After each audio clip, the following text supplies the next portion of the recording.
How to deal with the stress and the anxiety of real estate. I initially labeled this one how to deal with the time and anxiety in between responses and next steps as a client.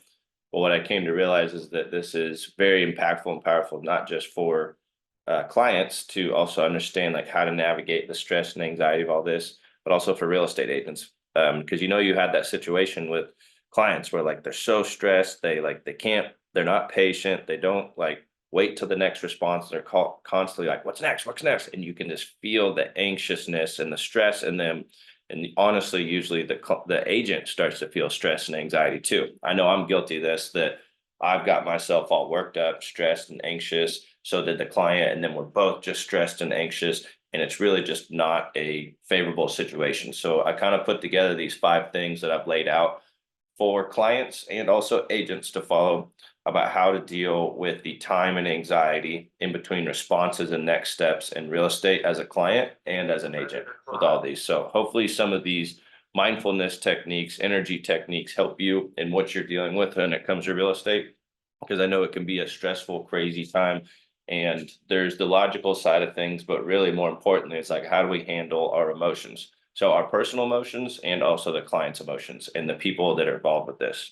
Because there's a lot of people who talk about EQ, and it's like, okay, cool, EQ. What's that mean? How's that work? And so let me give you some practical things to do, some practical, tactical things you can do around emotional management when it comes to being a successful producer and being successful in real estate as a client and managing the experience that you're having with this, because it is a partnership. It's a two-way street, and feelings are a choice. Without getting too far into this, I have another video I'm going to make here in a sec on energy and emotions and where all these things come from on it all. So keep an eye out for that one next.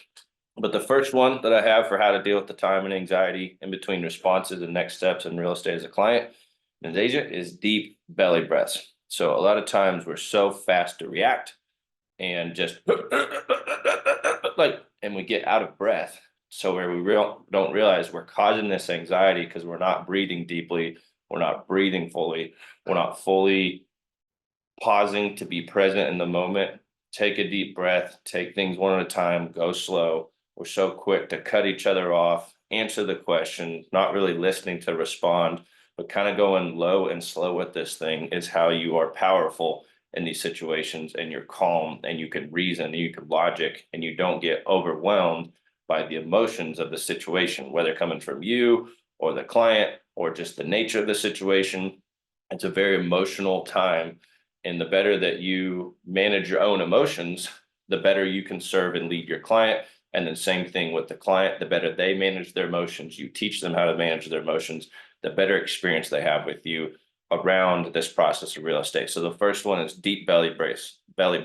Like once you start paying attention to this, we don't realize like how often we're holding our breath, holding our chest, contracting, being like, oh my gosh. And that's where our anxiety is coming from, is the physical posture that we're either holding or what we're doing physically with our body leads to the psychological emotional state that we're in. And you do have an ability to control this, an ability to influence this. If you really just focus on deep belly breaths, taking a big deep breath, big deep breath, sigh, relax, go slow, be calm, be comfortable, make decisions, move forward, because that's the place of certainty that agents should be working from, and also that your clients want from you, as somebody that's low, slow, calm, in control, knows what's going on, isn't anxious, isn't frantic, isn't crazy, isn't scared, all of these negative emotions that we're experiencing because we're usually not breathing deep enough. So deep belly breaths is a big one, but then also going slow and pausing and responding and being okay with quote unquote awkward silence and having that space where people can just feel comfortable to move forward and say hell yes, hell no, and not this like crazy energetic, like enthusiastic state. Because what you'll notice with most people these days is if you come at them way too hard with way too much anxiety, way too much enthusiasm, they block you because they're like, why is this dude coming at me with so much energy? As opposed to going low and slow and calm and confident, in control, like we know what's going on. Like that's what gets people to move forward. It's not this like hardcore closing type of a pressure situation that sometimes people think it is. That might help for selling and get people engaged and getting their attention and get it moved forward. But then when it comes to these decisions processes, this thinking process is, the closing process. It's actually a low, slow, calm, open space to make a decision, yes or no. And it's not this go, go, go thing that usually scares the hell out of people. So that's the first one, is deep belly breaths. Is how you can really start to use that practice to be more mindful, more conscious, more aware, more present in what you're dealing with in real estate as either a client or as an agent, either one. And you as the agent are really the energetic leader of this whole situation. The way you show up energetically, emotionally, is usually how your client's going to show up too.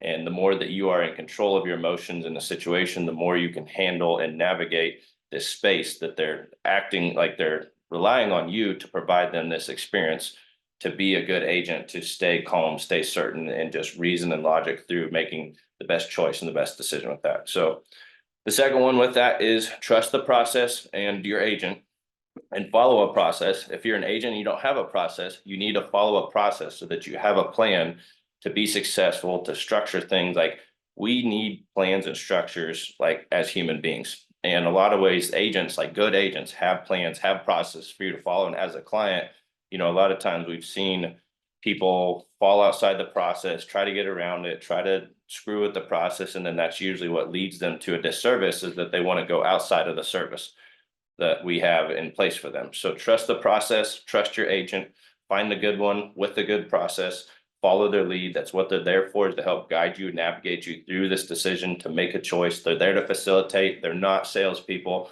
like many people confuse us as. Like, we're in service of real estate transactions that lead to a sale, but we're not like what you typically think of with car salespeople, or typical salespeople are there to just push you through a process. We're there to help guide you through a process and pull you through a process, help you make decisions, but ultimately help you navigate to a hell yes or hell no with that. So trust the process in your agent. And so number 3 is revisit the plan we laid out. So a good agent's going to sit down and lay down a game plan for you and be like, here's the process, here's the steps, here's what we're going to do. And I know in the middle of that plan and that process, it can be easy to forget the plan that we laid out. So go back to the visual representation that your agent laid out to you, go back to what they laid out for the plan, and go revisit that plan of what's next. Whenever you're thinking like, what's next? What about this? What's next? What about this? What's next? What about this? Go to the plan that the agent laid out for you, either on their website, visually in a piece of paper, because usually if you try to just go hit up the agent all the time, the agent's not necessarily always available. And it doesn't necessarily mean they're not there for you just because they're not there at the drop of a hat. We're very available agents, but it doesn't mean we're always available, because we're giving our time and attention to who's in front of us, just like you would expect the same thing if I was with you.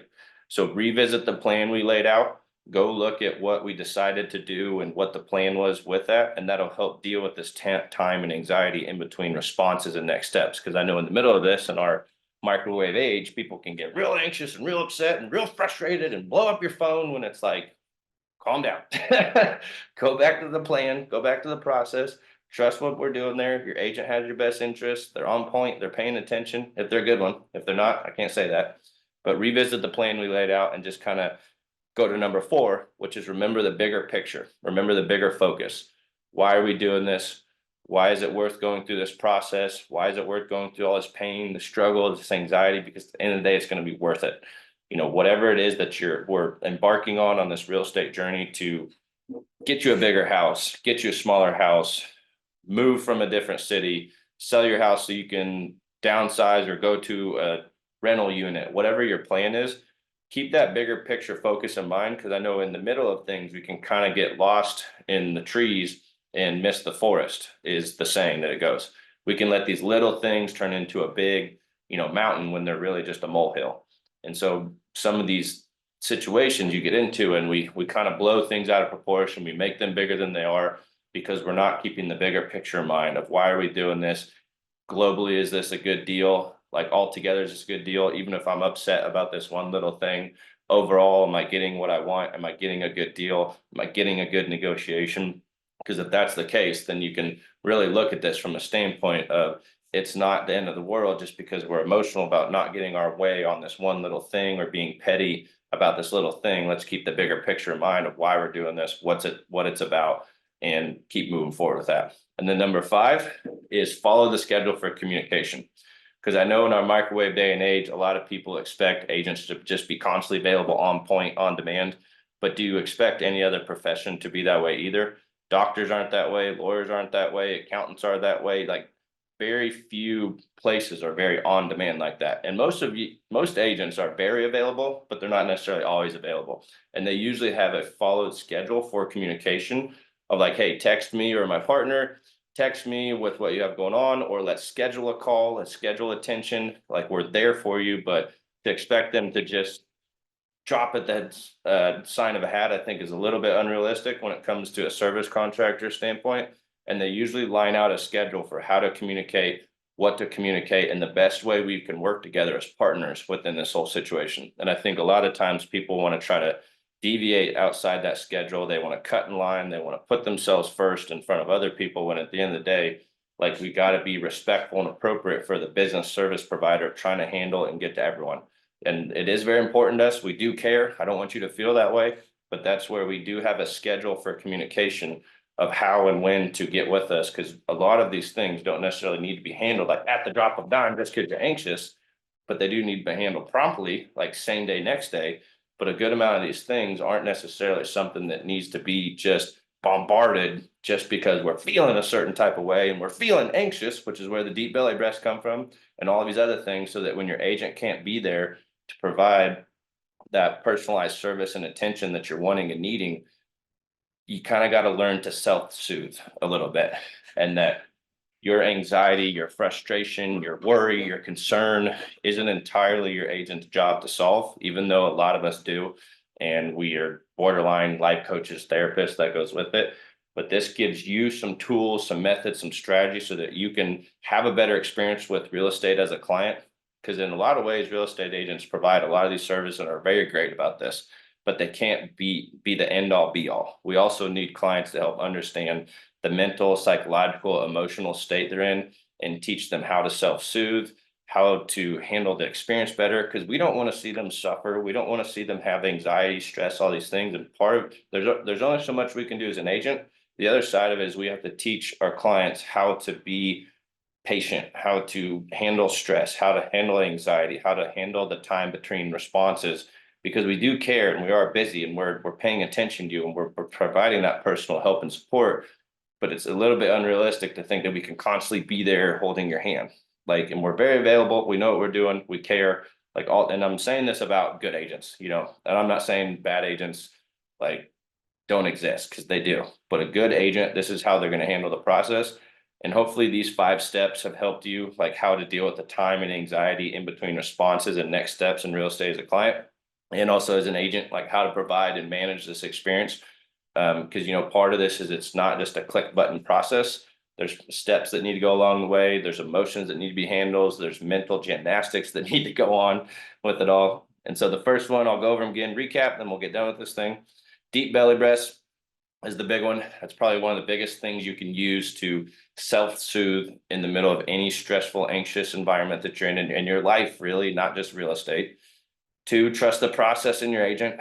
3, revisit the plan we laid out. 4, remember the bigger picture focus. And 5, follow the schedule for communication. So hopefully that's helped you as a client and as an agent to better manage real estate and all the stress and the emotions go with it. Because a lot of times what we've seen is it's not entirely just a logical, technical, mental side of things.